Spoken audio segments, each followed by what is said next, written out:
యేసెవ్వరాని ఎప్పుడైనా లోకమడిగితే, యేసెవ్వరాని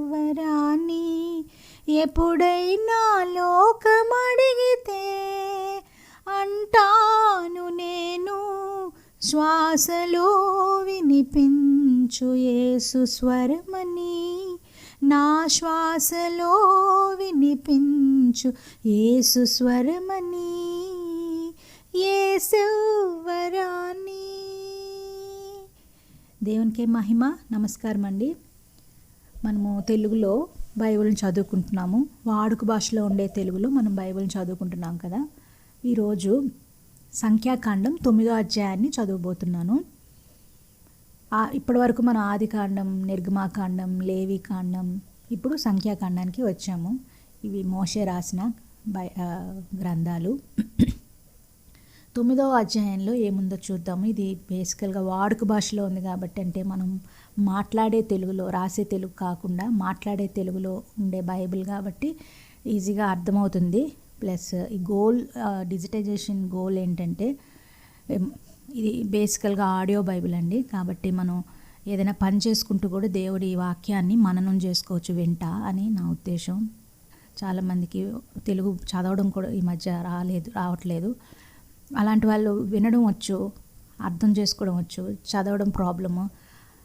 కళ్ళద్దాలు లేని వారు కళ్ళద్దాలే పెట్టుకొని చదవవలసిన వారు ఉంటారు. బిజీ లైఫ్లో చదువుకోవాలన్నా చదవలేని వారు ఉంటారు. వాళ్ళు డ్రైవింగ్ చేస్తా, కుకింగ్ చేస్తా కూడా ఈ వాక్యాన్ని పెట్టుకొని వినొచ్చు. అందుకే నేను బైబిల్ని ఉన్నట్టుగా చదవాలని నేను అనుకొని డిజిటైజ్ చేద్దామని ఈ విధంగా చేస్తున్నాను. సరే, నేను ఇప్పుడు సంఖ్యాకాండం 9వ అధ్యాయంకి వచ్చాము. 9వ అధ్యాయంలో ఎన్ని వచనాలు ఉన్నాయంటేనండి,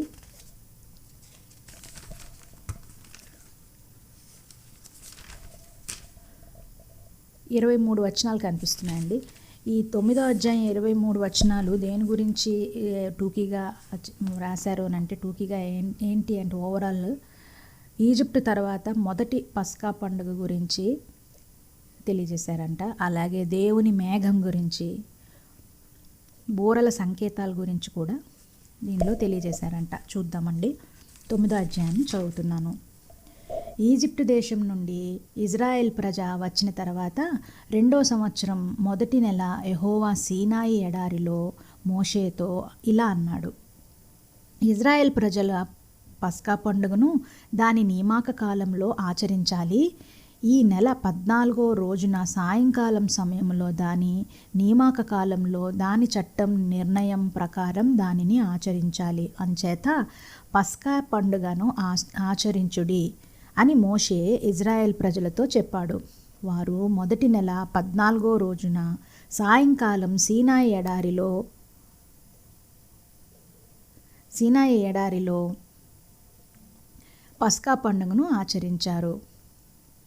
యెహోవా మోషేకి ఇచ్చిన ఆజ్ఞ ప్రకారమే ఇజ్రాయెల్ ప్రజలు అంతా చేశారు. అయితే కొంతమంది చనిపోయిన వాడి శవాన్ని తాకడం వల్ల అశుద్ధంగా ఉండి ఆ రోజున పస్కా పండుగ ఆచరించలేకపోయారు.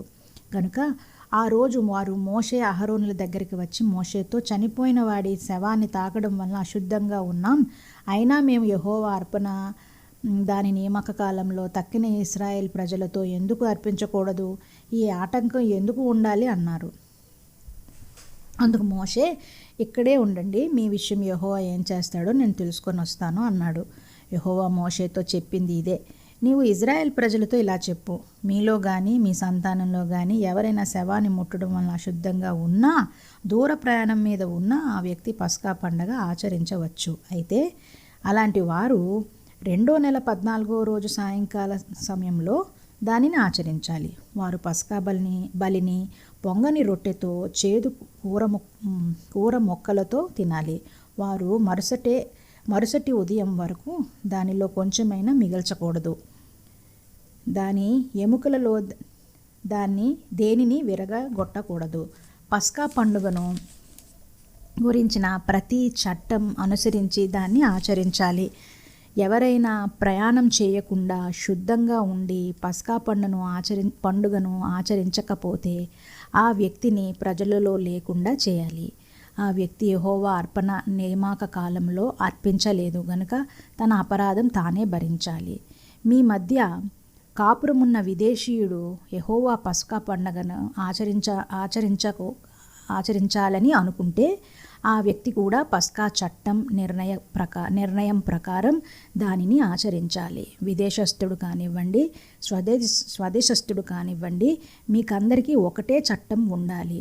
దైవ నివాసాన్ని నిలబెట్టిన రోజున శాసనాల గుడారమైన దైవ నివాసాన్ని దేవుని మేఘం కమ్మింది. సాయంకాలం నుంచి ఉదయం వరకు దైవ నివాసం మీద మంటల్లాంటి ప్రకాశం ఉంది. ఎల్లప్పుడూ అలాగే జరిగింది. దైవ నివాసాన్ని మేఘం కమ్మింది. రాత్రివేళ ఆ మేఘం మంటల్లాగా ప్రకాశంలాగా ఉంది. ఆ మేఘం గుడారం మీద నుంచి పైకెక్కినప్పుడల్లా ఇజ్రాయెల్ ప్రజలు ప్రయాణం కట్టేవారు. మేఘం నిలిచిన స్థలంలోనే వారు దిగేవారు.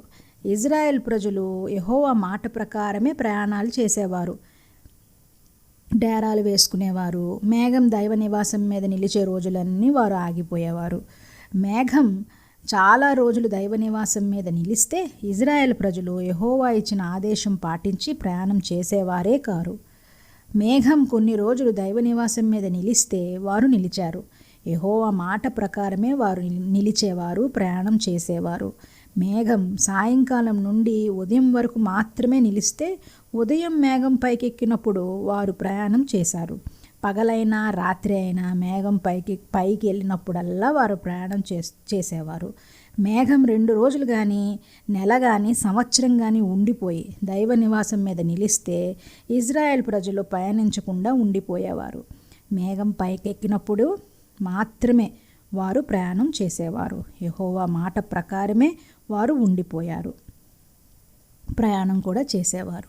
మోషే ద్వారా యెహోవా ఇచ్చిన ఆజ్ఞను అనుసరించి యెహోవా ఆదేశాన్ని పాటించేవారు.